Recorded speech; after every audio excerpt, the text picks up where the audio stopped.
иницијатива за носење може да произлегува или од едната или од другата. Оној кој што ги спроведува или на преведено или симплифицирано, оној кој што ги спроведува самите политики на национално ниво, тоа би била Европската комисија.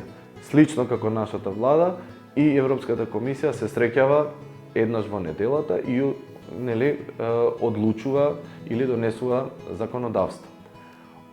Она тело кое што ги носи стратешките, генералните насоки и правци на политиките е Европскиот совет. Тоа е она тело, додека самата комисија ги спроведува.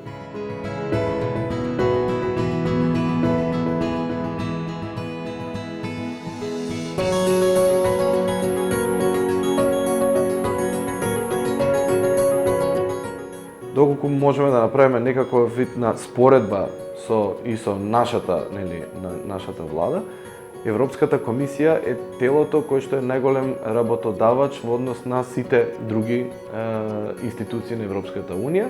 Моментално број околу 33.000 вработени, или споредено со нас, ке нас владата или оние органи во состав, државни органи во состав на владата, се отприлика околу 16.500 – 17.000 вработени.